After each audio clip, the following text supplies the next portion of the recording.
Itu sebetulnya beberapa data pribadi kan sebetulnya merupakan praktek dari masyarakat pada saat daftar di Google, di Bing, melakukan e-commerce dan yang lain pada saat membuat email, akun.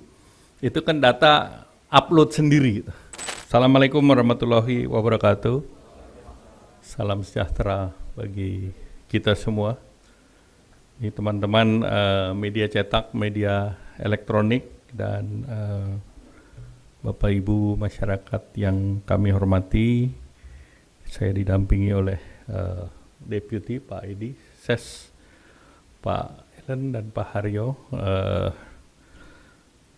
Hari ini kita merespons terkait pengumuman tarif resiprokal Amerika. Indonesia ini mendapatkan penurunan tarif salah satu yang paling rendah dibandingkan negara-negara lain yang dianggap mengakibatkan neraca perdagangan Amerika Serikat defisit. Indonesia turun tarifnya dari 32% menjadi 19% atau turun 13 poin, dan ini adalah perundingan langsung Bapak Presiden, Bapak Prabowo Subianto dengan Presiden Amerika Donald Trump. Jadi ini adalah perundingan yang sudah cukup panjang dan diputuskan oleh kedua presiden di 19%. Dibandingkan dengan negara lain, Filipina itu terakhir mengikuti Indonesia diberikan 19%, namun mereka awalnya adalah 17%, naik 20 dan turun ke 19%. Kemudian Malaysia sampai saat ini masih 25%, itu naik dari 24%. Kemudian Thailand masih sampai saat ini tetap 36%. Vietnam dapat 2 tier, yaitu 20% dan 40% tergantung dari transshipment dari negara lain. Kemudian yang perlu kita lihat juga produsen negara-negara yang menjadi pesaing Indonesia, khususnya menjadi salah satu andalan dari ekspor kita kan adalah tekstil, produk tekstil, apparel, dan sepatu. Nah, negara produsen lain adalah Bangladesh, ini dikenakan 35% dari 37%, kemudian Pakistan tetap 29%, dan India sampai saat sekarang masih tetap 27%. Nah, waktu perundingan tinggal 1 minggu dan Amerika baru hari ini mengumumkan dengan Jepang, di mana Jepang diberikan tarif 15% dan investasi yang dilakukan Jepang di Amerika itu 550 billion. Jadi berbagai kegiatan mulai dari power, energi, kemudian juga pharmaceutical, dan seluruhnya dibiayai oleh pemerintah Jepang. Nah, kemudian terkait dengan joint statement Indonesia dan Amerika Serikat, Amerika Serikat sudah mengumumkan joint statement pada tanggal 22 Juli yang lalu, dan joint statement itu adalah intisari daripada joint statement yang sudah disepakati oleh dua pihak.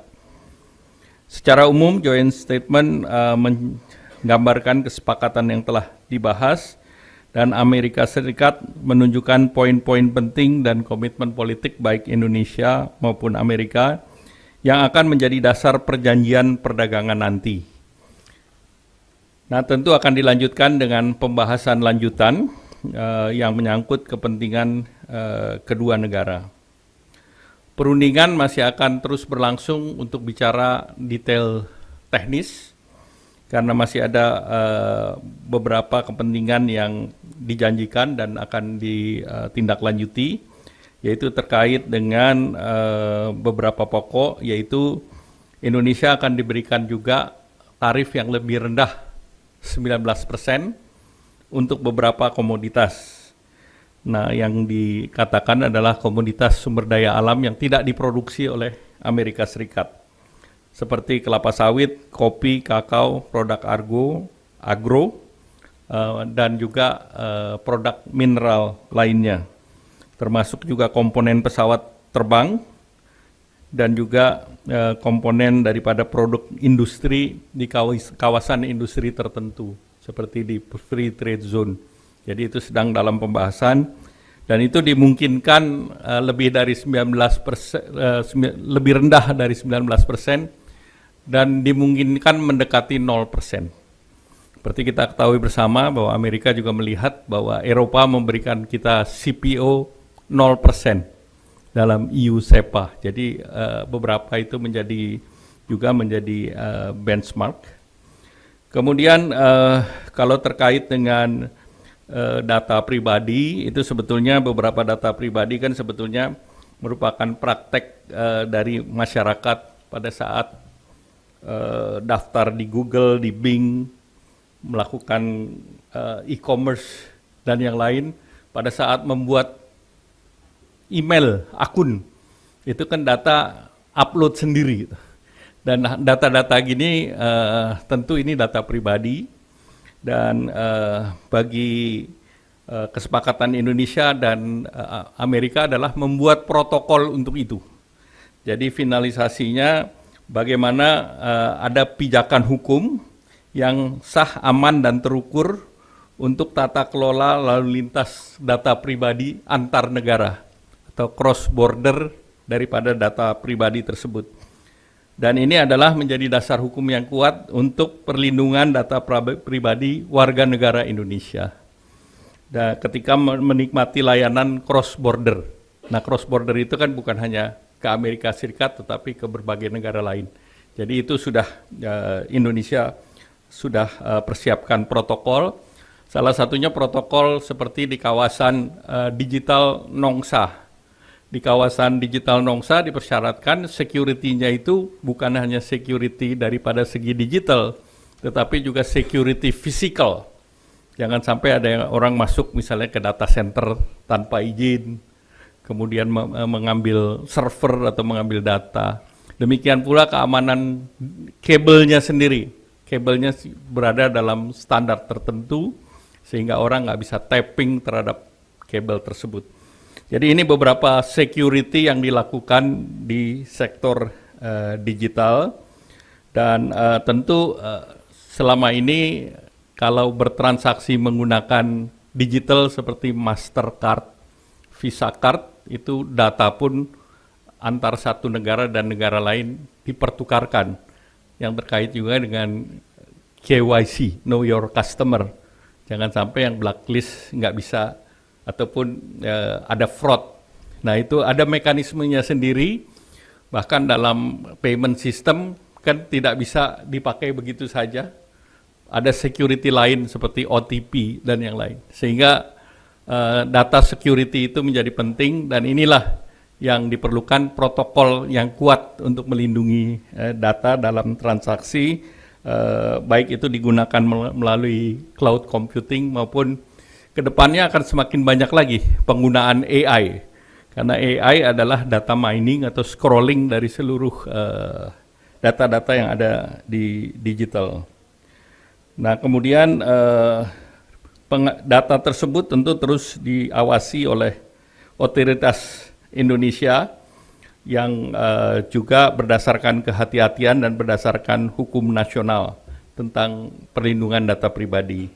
Nah, pemerintah memastikan bahwa data ini dilakukan dalam kerangka yang secure, reliable, dan data governance. Dan untuk itu sudah 12 perusahaan Amerika Serikat mendirikan data center di Indonesia. Jadi artinya mereka juga sudah comply dengan regulasi yang diminta oleh Indonesia, yaitu mulai dari AWS, Amazon Web Service, itu ada di Jawa Barat, kemudian Microsoft juga sudah ada, Equinix itu di Jakarta juga sudah ada, itu untuk colocation, ada Edge Connect di Jawa Barat, Oracle sedang bicara di Batam, itu juga sekarang kolokasi di Day One, tetapi mereka akan ekspansi yang mereplikasi yang ada di Johor. Jadi mereka menargetkan investasi bisa sampai dengan 6 miliar dolar. Kemudian juga terkait dengan kolokasi bersama digital infrastructure, Google Cloud dengan data center, Wowrek di Jakarta, kemudian ada Cloudflare, kemudian Braze, adapun Anaplan Unlimited. Ini seluruhnya bekerja sama dengan AWS. Bahkan kalau kita lihat di Nongsa Digital Park itu sudah ada AI data center itu GDS. Jadi artinya di situ kita sudah berbicara mengenai cross border data secara dengan protokol tertentu dan dengan negara yang kita anggap reliable ataupun trusted partner istilahnya. Dan ASEAN sudah mendorong yang namanya DEFA, Digital Economic Framework Agreement. Nah, salah satu kan juga mengenai payment system. Nah, payment system yang termasuk di dalamnya KRIS itu pasti ada cross border data karena untuk mencegah fraud. Nah, itu menjadi penting agar tidak terjadi fraud untuk small and medium enterprise commerce trading. Nah, kemudian juga terkait dengan lokal konten ataupun TKDN, ini terbatas pada produk telecommunication, information dan communication, data center, alat kesehatan, dan tetap memenuhi peraturan import yang dilakukan oleh Kementerian Teknis. Dan juga terkait dengan pengakuan terhadap sertifikasi daripada otoritas pengobatan atau kesehatan atau FDA. Nah, ini pernah kita lakukan terkait mekanisme ini pada saat COVID. Kita bisa menerima vaksin yang dikeluarkan oleh negara lain, negara barat seperti mulai dari AstraZeneca sampai Pfizer berbasis kepada FDA masing-masing yang langsung dengan protokol WHO, BPOM bisa menerima dan distribusikan kepada masyarakat. Kemudian terkait dengan industrial komoditas, jadi kita bicara critical mineral itu bagian dari industrial komoditas. Jadi formatnya bukan ore tetapi sebagai industrial product. Dan ini sudah dilakukan oleh Amerika sejak tahun 1967. Oleh karena itu Pak Presiden Amerika menyebut Indonesia kuat di koper karena itu dilakukan mulai sejak Freeport, di mana itu berubah menjadi katode daripada tembaga. Nah, itulah yang diperdagangkan adalah proses daripada critical mineral.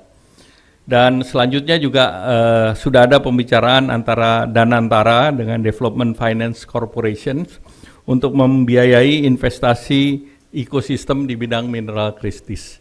Artinya Indonesia terbuka terhadap investasi karena investasi dari manapun itu kita terbuka, termasuk dari Amerika Serikat, dan itu juga kemarin yang diminta oleh EU, di mana EU juga mendapatkan akses melalui perusahaan yang dimiliki oleh pemerintah Prancis misalnya seperti Eramet, itu sama dengan seperti Amerika dengan Freeport-nya. Kemudian terkait dengan import pangan, kita ketahui yang kita import adalah yang tidak diproduksi, kedelai, gandum, dan kapas. Dan kedelai dan gandum ini berpengaruh terhadap inflasi volatile food. Sehingga dengan wheat yang stabil, kita melihat salah satu dari roti maupun noodles atau bakmi, itu menjadi salah satu komoditas pangan yang selama ini berkontribusi juga membuat volatile food kita stabil.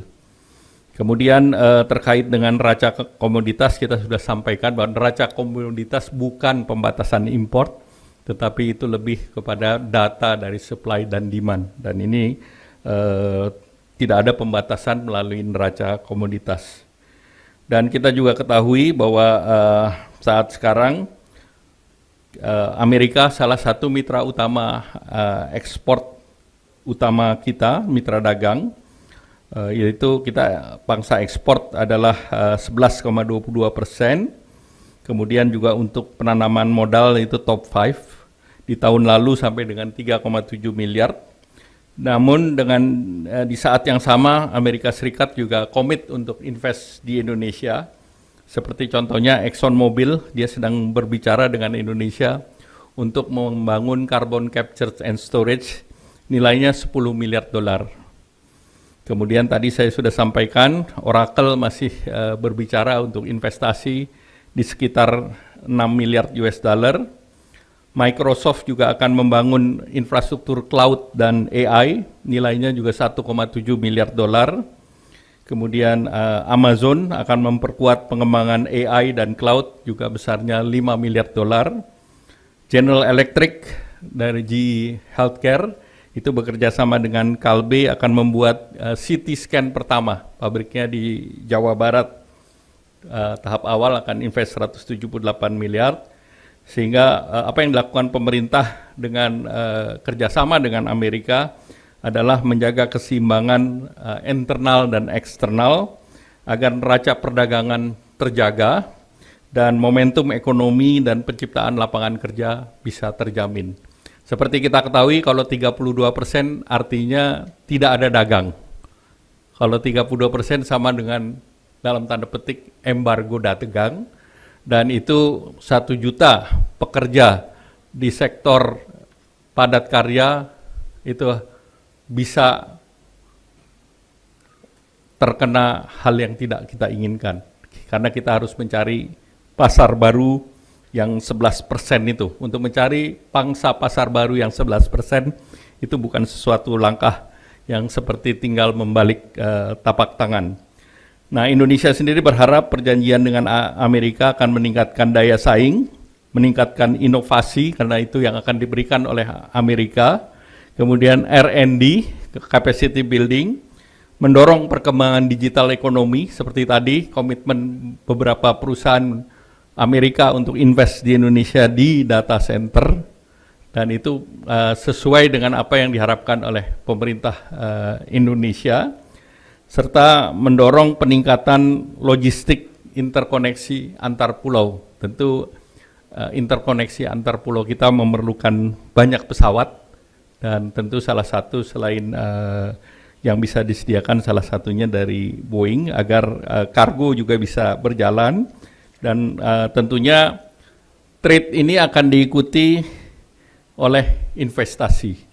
Jadi trade, investasi, services, dan jasa keuangan ini yang menjadi objektif Bapak Presiden, Pak Prabowo, mengapa beliau memutuskan dengan Presiden Trump menjadi salah satu yang terendah bagi negara yang Amerikanya defisit. Kalau negara Amerikanya tidak defisit, itu negara yang sudah kena FTA, sudah punya perjanjian, seperti Singapura dan Australia yang diberikan 10, kemudian belum bergerak sampai dengan saat ini. Demikian, sudah cukup jelas.